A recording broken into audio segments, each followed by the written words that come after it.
What's up guys, this is Chronic Rush and welcome to episode 8 of my FIFA 14 Road to Brazil. Basically what it is a traditional road to gold with my own slight twist on it. Basically, I'm going to be starting off with a silver non-rare base standard team. Go and check out episode 1 for that full team. Then I can upgrade the players depending on the results of the games I play in the episodes. If I win, I get to upgrade. If I lose, I have to downgrade. I cannot downgrade any further than a silver non-rare card. And I can upgrade. I got to upgrade in stages. I've got to complete a whole silver rare team before I can go to gold, whole gold rare team before I can go to gold rare, etc, etc. Put a few informs and stuff like that in it. But as you can see on the screen, we haven't been playing too well, hence the reason we got some silver non-rare cards in there.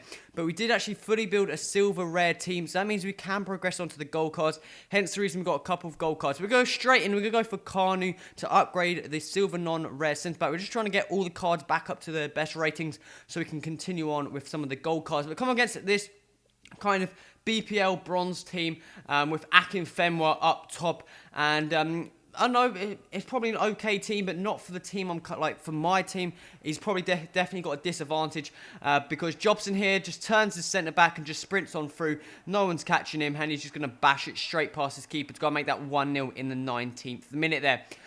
He's then going to head this ball out into the path of Douglas Costa, one of our gold non-rare players, and a fantastic finish from him indeed to put it into the bottom right-hand corner to go and make that 2-0. A lovely chip over the top, and again from Douglas Costa, chipping it past the keeper to go and make that 3-0. And just before the end of half-time, I don't know why I charged out my keeper, because there's Akin Fenwa. I could have easily caught up with him, and he just chipped me there. That's my own doing, and he goes and makes that 3-1 here. Kelvin, though, is going to slot it past the keeper to go and make that 4-1, and I believe that was the final score, 4-1. A pretty easy trouncing, and that's probably because of his team. He didn't have the strongest teams compared to my team. As you can see there, I beat him in possession, had 10 more shots on target than him. So I'm going for some long-range shots just to make it a bit more interesting. But that's a fairly easy game and a great start off with this episode as we can go and upgrade Philippe, the 73 rated centre-back, to Kanu. Kanu, a very strong force at the back, and he's going to partner very well with Juan Jesus there at the back as well. So we're going to swap those two out right now. But as you can see, I believe we still got 2 more silver non-rare cards that we need to get into the team before that we can go and upgrade them further. But I can still upgrade the other cards to gold players, but I still feel like I'm going for the main weak points, and I don't know, I really wanted Kanu back. I found him a very strong centre-back in the previous episodes, very strong heading, and also a decent amount of pace, so I thought he'd match quite well. But we come against this Evertonian team here, Everton, and you got Lukaku, Kone up top, Ross Barkley. Kone is a very good player indeed, and also Everton's defence is actually quite solid on FIFA. Tim Howard in goal as well, an absolute very solid, fantastic keeper on this game. But we go into this game here, and I'm not too sure what to expect from it. He goes and starts off the scoring here with a header, which I was kind of surprised my keeper didn't get his hand down to it. That's probably because he is 6'6" or whatever it is. But he made it 1-0 there with a kind of annoying header. And I got so frustrated there with Kanu, just tried to kick it out, came off the body of Lukaku. He's going to do an absolute fantastic finish indeed from the Belgium there to go and make that 2-0. A through ball here. We get kind of lucky for that ball to fall into the path of Kelvin, one of the keeper, just going to slot it past Howard. I believe that was probably like my 10th shot on target, something ridiculous Howard was putting saving all of them. A fantastic shot. Unfortunately, that came off the bar, but did fall into the path of his player to go and capitalise on that to go and make that 3-1.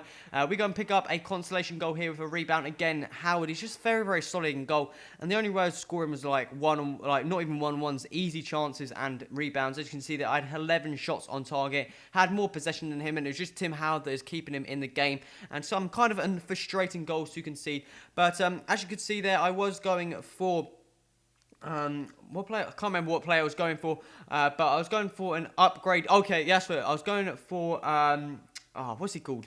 Edison to go and upgrade Wellington Silver, because obviously this is the formation we're actually going to use for the gold non-rare team. Unfortunately, we lost, so we downgrade Wellington Silver to Alan Patrick. I think is a very good solid cam from Silver non-rare, so I was pretty happy about that. But we could go straight in and try and upgrade him into Leonardo. He's a fantastic player indeed. I believe we recently lost him, I think, due to I'm not too, did we? I think we lost him to due to going for a downgrade or something like that. But we're going to go into this game here, and come up against this guy here, and I was kind of hoping to go and get a fairly easy opponent, and come against this team here who's got a full BPL team, some very, very fast, rapid players in there. Eto, you've got Jovetic in cam, so this guy's got a fairly, very solid team. David Luiz company at the back, and I was kind of frustrated. Cech in goal. Cech is a fantastic, solid keeper. You can not get past him, but we get very, very lucky here. Deflection off his left back from Kelvin, completely wrong foots the keeper to go and make that 1-0. Over the top ball into Alan Patrick, the silver non-rare player. He's going to slot that into the back on net to go and make that 2-0. And this was a fantastic start indeed. And I always seem to be very, very vulnerable from corners and crosses. He does eventually get that ball in the back on net from Vincent Company to go and make that 2-1. Alan Patrick, again though, a fantastic cam indeed. Very, very nice work. But that ball rebounds into the path of Kelvin, who's going to pull it top net. He's then going to make it 3-2 here from a corner again. We move into the 70th minute here. Kelvin sprints down the right-hand side, has some space, finds some nice room there, crosses that ball into the path of Douglas Costa. He's going to put his mighty head on that. It's going to make that 4-2, and we've gone out and won that. That means we can now go and upgrade to Leonardo, the cam. I believe he plays it in the K-League. Very, very solid player indeed, and I really wanted to back in the team, so we're going to go swap out Alan Patrick. Alan Patrick is a very, very good player to have, just like...